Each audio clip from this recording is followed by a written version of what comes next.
उसे नींद आ रही है, अच्छा होता कि अब वह सो जाता। इस प्रकार के वाक्य हमारे जीवन में आते रहते हैं। तो हम ऐसे ही आज अलग अलग हमारे जीवन में आने वाले वाक्यों को हम पढ़ने वाले हैं। तो यहाँ एक वर्ड है हैड बेटर। इसका प्रयोग हम अभी के सेंटेंस में पढ़ेंगे, जिसका मतलब होता है अच्छा होता कि। क्या? याद कर लीजिए, हैड बेटर अच्छा होता कि। इसका सेंटेंस स्ट्रक्चर कैसे बनेगा? Subject plus had better plus verb की फर्स्ट फॉर्म, मतलब मूल क्रिया यहाँ पर लगाई जाएगी। तो हैड बेटर का प्रयोग कहाँ कहाँ करते हैं, आइए उसको देखने का प्रयास करते हैं।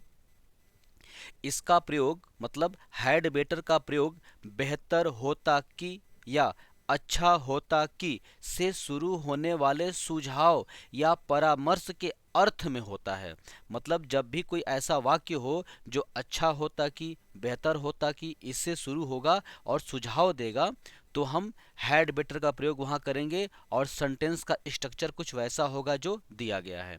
तो आइए, हमने जो सेंटेंस पीछे लिखा था उसका करते हैं ट्रांसलेशन कि बनेगा क्या।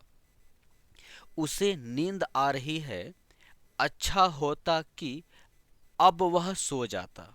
ओके, तो इसका translation, he feels sleepy, he had better go to bed now. Okay, क्योंकि अब लगा है तो नाउ। याद रखिए मेरे बच्चों, जो वर्ड स्लीपी आया है आप वहां पे ड्राउजी भी लगा सकते हैं। ओके, जब ड्राउजी लगा देंगे मतलब उसे ऊंघाई आ रही है। अगला वाक्य देखिए, तुम थक चुके हो, बेहतर होता कि तुम थोड़ा आराम कर लेते। अच्छी बात है भाई कि तुम थक गए हो तो आराम कर लो। तो इसको अंग्रेजी में कुछ ऐसे करेंगे translate, you are tired, you had better have a little rest. Okay, कितना आसान है। You are tired, you had better have a little rest. आइए अब इसका नेगेटिव देखते हैं कि अगर हैड बेटर का यूज नेगेटिव सेंटेंस में हो तो सेंटेंस का स्ट्रक्चर कैसा होगा। तो मैं एक एग्जांपल पहले लिखता हूं, मेरे सिर में दर्द हो रहा है, अच्छा होता कि तुम लोग शोर नहीं करते। यह नेगेटिव हो गया। तो नेगेटिव में भी स्ट्रक्चर बनता है ना, तो उसका सेंटेंस का स्ट्रक्चर कुछ ऐसे होगा, subject plus had better plus not. Okay, और वर्ब का फर्स्ट फॉर्म रहेगा। इसे आप याद रखिएगा कि हैड बेटर के बाद नॉट का प्रयोग किया जाएगा और सेंटेंस पूरा नेगेटिव बन जाएगा। तो ऊपर वाले सेंटेंस का ट्रांसलेशन कुछ ऐसे होगा, I have a headache, you had better not make a noise. Okay, you had better not make a noise. Clear? उम्मीद है कि आपको ये बात पूरी समझ में आ रही होगी। असर्टिव सेंटेंस भी बनाया गया और नेगेटिव भी बनाया गया। अब आगे बढ़ते हैं। आप बीमार हैं, अच्छा होता कि आप सिगरेट नहीं पीते। इस वाक्य को मैं आपको दे रहा हूं और पीछे के एग्जाम्पल के माध्यम से बना करके दिखाइए।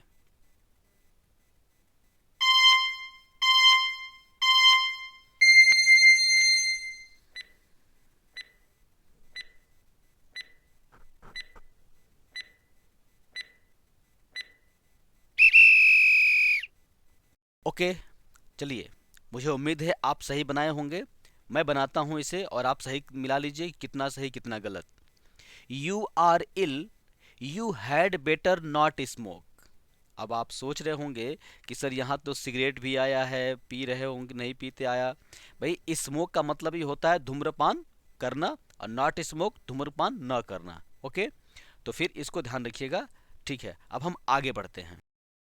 मैं उसे धन्यवाद दिए बगैर नहीं रह सकता।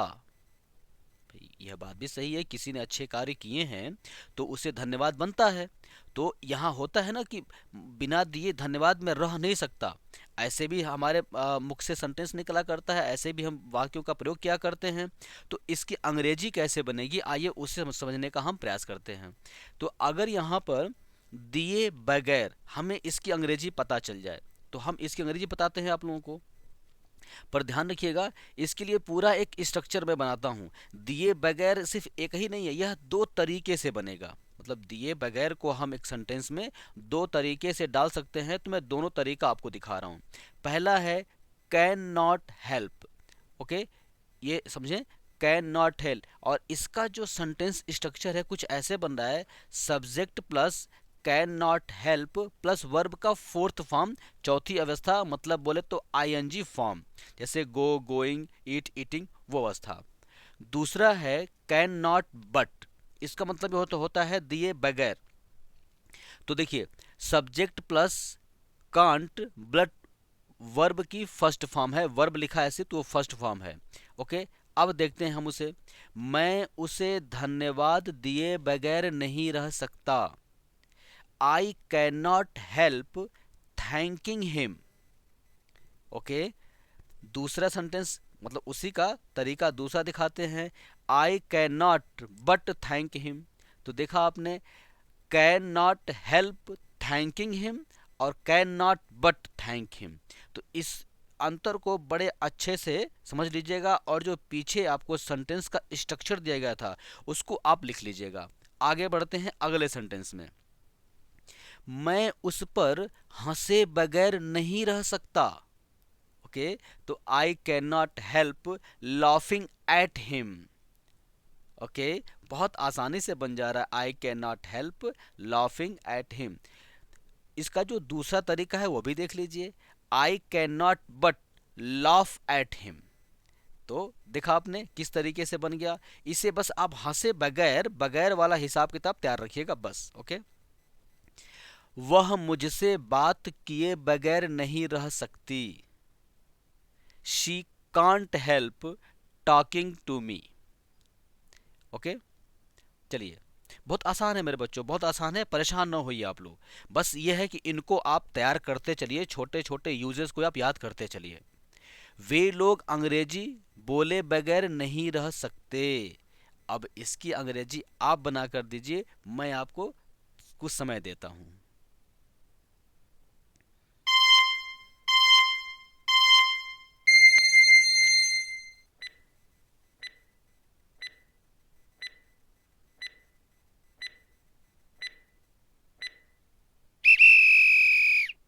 Okay, stop. अब इसका ट्रांसलेशन मैं करता हूं, देखिए ध्यान से आप। They can not but speak English. Okay, यहाँ पे इंग्लिश जो लेटर स्मॉल रखा गया है, इसे आप कैपिटल भी लिख सकते हैं। ओके, तो इसमें कोई इश्यू नहीं है। तो they can not but speak English, इसका जो दूसरा तरीका है उसमें भी आप बना लीजिएगा। तो मेरे बच्चों, आज के लिए बस इतना ही। मिलते हैं अगले वीडियो क्लास में। तब तक आप लोग ऑनसेट एजुकेशन को बिल्कुल तहे दिल से आशीर्वाद दीजिए अपना, इसे सब्सक्राइब कर लीजिए। वीडियो पसंद आ रही है तो लाइक जरूर कीजिए, जरूर कीजिए, जरूर कीजिए। ओके, और वीडियो को खूब शेयर कर दीजिए। चैनल को सब्सक्राइब करके बेल आइकन दबा लीजिए, ताकि जैसे ही मैं कोई वीडियो अपलोड करूं आपको नोटिफिकेशन तुरंत मिल जाए। ओके, मिलते हैं अगले वीडियो क्लास में, तब तक अपना ध्यान रखिए। Bye bye.